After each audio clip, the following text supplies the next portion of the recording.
Today on Up Front, the next race for state Supreme Court, Justice Ann Walsh Bradley running for re-election.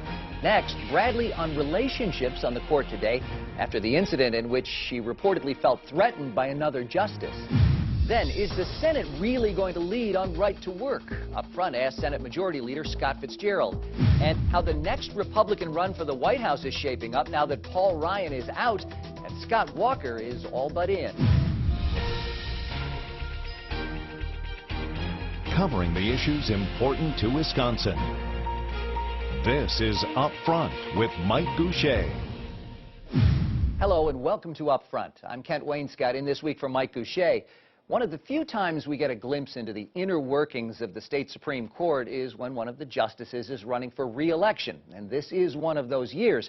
Incumbent Justice Ann Walsh Bradley will face Rock County Circuit Court's Chief Judge James Daly on April 7th. Justice Bradley was first elected to the Supreme Court in 1995 and re-elected in 2005. And she's been considered part of the court's liberal wing. She joins us now on Up Front. Thank you very much for spending some of your day with us. We appreciate that. This is something that you face every 10 years, the chance to go out and make your case to voters. So I'm going to begin there and let me ask you to make your case to voters. Why do you deserve to be re-elected to the court? I think this race is about the people of Wisconsin wanting and deserving a justice that is fair, fiercely independent, a justice who has for 20 years been willing to make the tough decisions and not beholden to any interest group, large or small. 20 years I've served on this Wisconsin Supreme Court, standing up and being a voice protecting the people of Wisconsin. I've upheld individual rights. I made sure that government is open and accessible to the people and held government accountable. So that's what this race is about.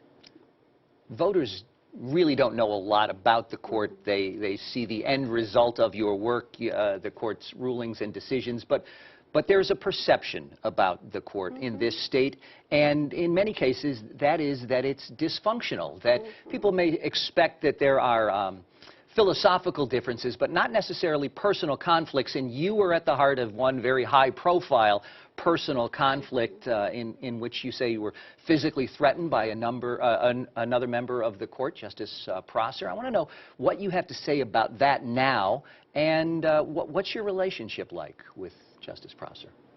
Well, yesterday, as I was mentioning, I was in Appleton, and I think talking with people as I do travel around the state, I think they want the Wisconsin Supreme Court to look forward. All 7 of the justices work together. We know what the people of this state expect of us.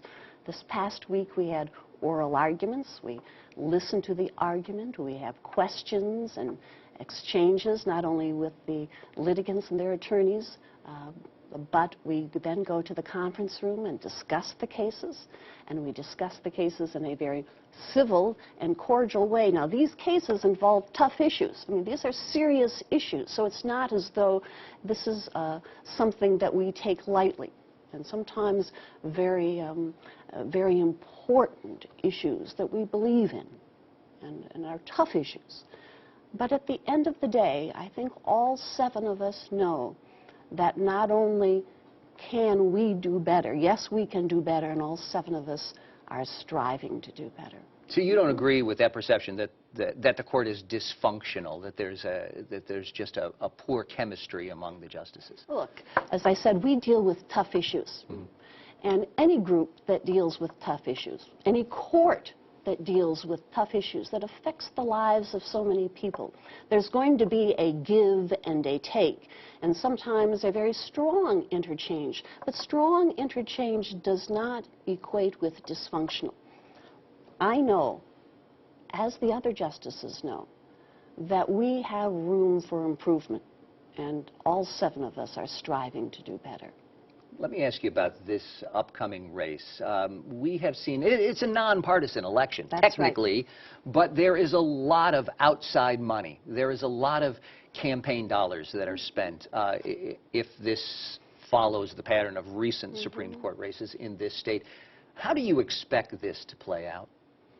Well, I'm concerned about the presence of outside special interest money in elections. And it's not just my concern, it's the concern I hear from the people as I travel around the state. They don't want outside special interest groups to have undue say in Wisconsin elections. It's the voters, the people, that should have the say, and not special interest groups with outsized undue influence. Do you expect that to be the case in this race, though? I think special interest groups very well may play a role. You know, I can't control that as a candidate. They will do what they will do. I know this, though. If outside special interest groups want to spend millions against me, so be it. I'm not backing down. I'm putting my trust in the voters of this state. Let me ask you about a couple of pieces of legislation that have sprung up recently, seem to be fast-tracked by Republicans in Madison. One would require the court, the justices, to elect their own chief, and the other would place a mandatory retirement age on justices. Why do you think this is happening? Well, with regard to the constitutional amendment, I think that is an area of great concerns for people from both sides of the aisle, and should be. The Constitution, in my mind, is a sacred document. And this isn't what constitutional amendments are for. They're not for settling, being used as a tool to settle political scores. You know, if you don't agree with the referee, the answer is not throwing out the rule book. You shouldn't be throwing out the rule book. I think the constitutional amendments are being targeted at replacing our Chief Justice. And, you know, that's short-sighted because the political pendulum swings. All of us know that. And we don't want 10 years from now this Constitution, which is the foundation of our state, to be used by another party that may be in power as some kind of political ping pong to go back and forth. It's much too important. So it's of great concern. As to the mandatory retirement, I think that the voters have spoken. They have elected justices for 10-year terms, and to try to undo the vote of the people for political or other purpose causes one to pause. Supreme Court Justice Ann Walsh Bradley, up for re-election this year. We appreciate your time. Thank you very much for being with us. Thank you.